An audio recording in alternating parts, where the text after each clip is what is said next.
So let's now discuss how the East India Company they asserted monopoly right to trade. Okay, so there was a lot of competition in the market for the Indian goods. Okay, so there were the French, there were the French, Dutch, Portuguese, all these buyers were there, right? So त्यसले गर्दाखेरि चाहिँ ब्रिटिशर्सहरूले regular supply पाउन सकेको थिएन. Alright, so अब that was a problem that they were facing for expansion of the export business. Okay, so now Bistari, what happened is that the East India Company they established a political power. So slowly, the we saw that politically, the East India Company, the British company, yeah, Britishers India like capture गर्दै गयो and they political power उनीहरूले पाउँदै गयो. So because of this political power, they could assert a monopoly right to trade. Okay र उनीहरूले त्यो monopoly right to trade पाएपछि चाहिँ उनीहरूले they wanted to develop a system of management and control that would eliminate competition, control the cost, and ensure the regular supply of cotton and silk goods. Okay, so once उनीहरूले political power पाएपछि चाहिँ उनीहरूको लागि it became easier to get the monopoly rights to trade. Okay, so त्यो monopoly trade गर्ने monopoly उनीहरूले एक्लै trade गर्नु त्यो सामानको ट्रेड गर्नु त्यो राइट्स पाएपछि चाहिँ उनीहरूले सजिलैसँगले कम्पिटिसन कम्पिटिसन्सलाई हटाउनु सक्यो. द्याट मिन्स कम्पिटिटर्सहरू जस्तै पर्टुगिज फ्रेन्च द्याट वी डिस्कस्ड है उनीहरूलाई मार्केटबाट हटाउनु सक्यो. ओके, अर्को भेरी इम्पोर्टेन्ट थिङ उनीहरूले कस्टलाई कन्ट्रोल गर्नु सक्थ्यो. Okay, that means earlier because there were many buyers, the traders were selling it to the weavers were selling it to the people who were giving them the best price. Hey, so abo East India Company le ke गर्नु सक्थ्यो, कस्टलाई पनि control गर्न सक्थ्यो.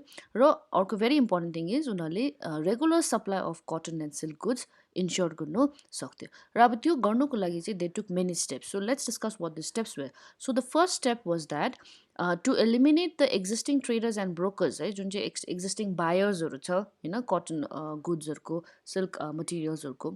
Okay, so त्यो existing traders र ब्रोकर्सहरूलाई उनीहरूले मार्केटबाट eliminate गर्नुको लागि चाहिँ के गर्नु पऱ्यो, they had to directly control, they needed to have a direct control over the weaver. That means जो द आर्टिसन छ, जो एक्चुअल आर्टिसन छ, द एक्चुअल विभर छ जसले चाहिँ त्यो कपडा बनाउँदैछ उनीहरूलाई डाइरेक्टली कन्ट्रोलमा लिनु पायो भने चाहिँ उनीहरूले इजिली अरूलाई के गर्नु सक्छ, मार्केटबाट हटाउनु सक्छ. So for that they appointed a paid servant called the Gomasta. So I've written a question here, who were the Gomastas? So Gomastas भनेको चाहिँ they were the paid servant of the East India Company. Okay, र यो paid सर्भेन्टले चाहिँ के गर्थ्यो भन्दाखेरि चाहिँ they use to supervise the work of the विभरको कामलाई सुपरभाइज गर्थ्यो, गुड्सहरूलाई कलेक्ट गर्थ्यो. वान्स त्यो सामान बनेपछि त्यसलाई कलेक्ट गर्ने काम पनि गोमस्तासकै थियो. And after that they also examined the quality of the cloth. That means जुन चाहिँ मटेरियल, जुन चाहिँ सामान बनिँदैछ त्यसको क्वालिटी कस्तो छ है, that was also the work done by the gomasthas. Okay, so who were the Gumastas? They were the paid servant appointed by the East India Company to directly control the weavers. So to have a direct control over the weavers, उनीहरूले Gumastas भन्नेलाई के गर्यो, employee गर्यो. Alright, so this is how उनीहरूले मार्केटबाट कम्पिटिसनलाई easily eliminate गर्नु भनेको हटाउनु सक्यो. So all the other traders Portuguese traders, French traders ब्रोकर्सहरू भयो उनीहरूले उनीहरूलाई मार्केटबाट उनीहरूले हटाउनुको लागि चाहिँ this paid servant were employed. So यो paid servantले चाहिँ विभरसँग डाइरेक्ट कन्ट्याक्टमा हुन्थ्यो, उनीहरूको कामलाई सुपरभाइज गर्थ्यो, गुड्सहरूलाई collect गरिहाल्थ्यो. Okay, and also they also regulated the quality of the clothes. Okay, so that was the first step taken by the East India Company to assert the monopoly right to trade. Now the second thing was that उनीहरूले के गर्यो भन्दाखेरि it prevented company weavers from dealing with other buyers. That means East India Company को अन्डरमा जति पनि weavers छ त्यो weaversहरूले अरू बायरहरूसँग डिल गर्नु पाउँथेन. ओके, र अब त्यो कन्ट्रोल अरू विभर्सहरूले आफ्नो सामान अरू बायर्सलाई नबेचोस् भनेर चाहिँ दे अगेन उनीहरूले एउटा स्ट्राटेजी युज गर्यो. And that strategy was that उनीहरूले सिस्टम अफ एडभान्सेस इन्ट्रोड्युस गर्यो. That means they started giving advance payment to the weavers. Okay, so एकपल्ट अर्डर दिएपछि उनीहरूले एडभान्स पे गरिहाल्थ्यो है. Advance was a kind of a loan okay so त्यो एडभान्सले गर्दाखेरि चाहिँ विभर्सहरूले इजिली र मटेरियल किन्नु सक्थ्यो र उनीहरूले they could easily produce more goods alright so system of advances were introduced to to prevent the company weavers from dealing with the other buyers that means East India Company weaversहरूले अरू बायर्सहरूसँग deal नगरोस् भनेर चाहिँ east India कम्पनीले नै विभर्सहरूलाई advance payment दिनु थाल्यो okay and विभर्सहरूले यो एडभान्स पेमेन्ट लिन्थ्यो बिकज उनीहरूले यो एडभान्स पेमेन्टबाट चाहिँ whatever money they got in advance with that money उनीहरूले र मटेरियल किन्नु सक्थ्यो एन्ड र मटेरियल किन्यो भने उनीहरूले प्रडक्सन गर्नु सक्थ्यो so those who took the loans they had to hand over the cloth they produced to the gomasta जसले जो विभर्सहरूले इस्ट इन्डिया कम्पनीबाट यो पैसा लिएको छ एडभान्सेस लिएको छ यो लोन लिएको छ उनीहरूले आफ्नो सामान बनिसकेपछि अरूलाई बेच्नु पाउँदैन they had to sell it to the gomasthas okay so this is how उनीहरूले कम्पनी विभर्सहरूलाई अरू बायर्सहरूसँग डिल गर्नु दिएन okay So this paragraph here, we will see how, or why the weavers took loans. See, as loans flowed in and demand for fine textiles expanded, they go, weavers eagerly they took the advances, hoping to earn more. So these weavers, they wanted to earn more, right? They were hoping that, unale advances le bhane unale jyada raw material kinnu sakcha. If they have more raw materials, then they can produce more and they can earn more bhanera chai these weavers started to take the advances that were provided by the company. All right.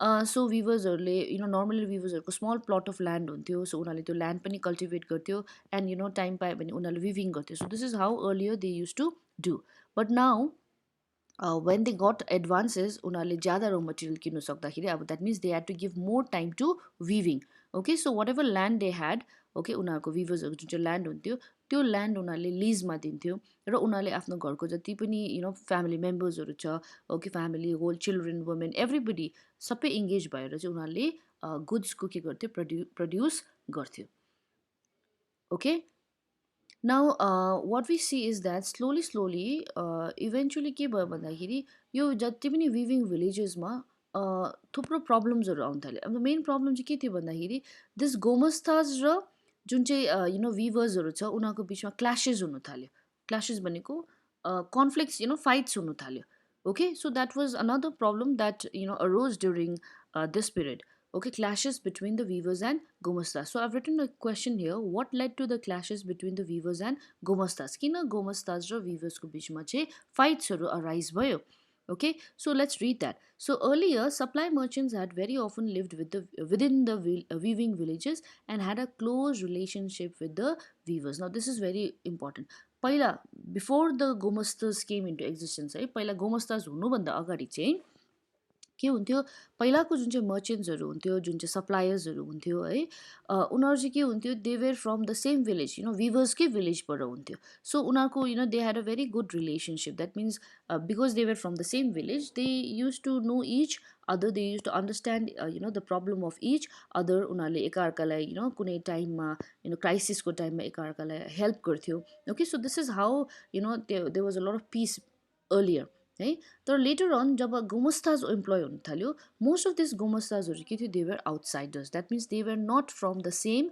Village that means weaving भिलेजबाट विभर्सहरूकै भिलेजबाट गोमस्ताज हुन्थेन they were outside they were from some other places okay र प्रायः जस्तो यो गोमस्ताजहरूको भिलेजसँग केही पनि कन्ट्याक्टै हुन्थेन केही लिङ्कै हुन्थेन okay this gomasthas they did not understand the problem of the weavers पहिलाको चाहिँ त्यही जग्गाको भएकोले गर्दाखेरि उनीहरूले आफ्नो प्रब्लम बुझ्थ्यो विभर्सहरूको प्रब्लम बुझ्थ्यो विभर्सहरूले पनि उनीहरूको प्रब्लम बुझ्थ्यो so they use to help each other but यो these new gomasthas were appointed most of them were outsiders है बाहिरको मान्छे भएकोले गर्दाखेरि they could not understand the problems that the weavers were facing and on top of that गोमस्ताजहरू के हुन्थ्यो they acted very arrogantly है एरोगेन्ट एकदमै they were very very strict एकदम एरोगेन्ट थियो okay and they marched into the villages with sepoys and peons okay sepoy भने यहाँ meaning दिइरहेको इट्स सिपाही है द्याट मिन्स सोल्जर्सहरू लिएर उनीहरू भिलेजमा आउँथ्यो त्यो सामानहरू उठाउनुको लागि okay and they also punish the weavers for delays in supply often beating and flogging them okay so these weavers they used to get punishment if they were not able to supply the material on time है अब अघि advance दिइसकेको छ र सामान टाइममा produce नगर्दाखेरि गोमस्ताजहरूले उनीहरूलाई punish पनि गर्थ्यो. So they were bad by the gomasthas, सिपोइजहरूले उनीहरूलाई कुट्थ्यो. Okay, so that is why के भयो भन्दाखेरि they were clashes between the weavers and the gomasthas. The weavers lost the space to bargain for prices. So विवर्सहरू अर्लियर इफ यु सी विवर्सहरूकोमा पुरा advantage थियो नि. ओके, लट अफ बायर्स थिए, त्यसले गर्दाखेरि उनीहरूले बेस्ट दाममा जसले बेस्ट प्राइस दिन्छ उनीहरूलाई आफ्नो सामान पे गर्नु बेच्नु सक्थ्यो. ओके, बट नाउ उनीहरूले अगाडि एडभान्स थापिसकेको छ. सो त्यसले गर्दाखेरि उनीहरूले अरू कसैलाई सेल गर्नु पाउँदैन. सो उनीहरूले आफ्नो सामानलाई बार्गेन पनि गर्नु सक्दैन. Okay, that means whatever the company paid उनीहरूले त्यही दाममा नै आफ्नो सामानलाई बेच्नु कर लाग्थ्यो. Okay, because they could not sell the product to different buyers. The price they received from the company was miserably low, and the loans they had accepted tied them to the company. So जुन चाहिँ कम्पनीले उनीहरूलाई जुन चाहिँ price दिन्थ्यो त्यो एकदमै the price of their goods was very very low. Okay, र उनीहरूले अब कम्ती प्राइस पायो भन्दैमा उनीहरूले अरूलाई बेच्नु पनि सक्दैन, किनभने अगाडि नै they had taken what loans from the company. सो त्यो लोन्स लिएकोले गर्दाखेरि they were tied with the company. They could not sell their products to any other buyers. So whatever कम्पनीले जति पनि प्राइस दिँदैछ त्यही प्राइसमा नै उनीहरूले कर परेर आफ्नो सामान सेल गर्नु पर्थ्यो. So that is why they were a lot of clashes between the weavers and the गोमस्थास.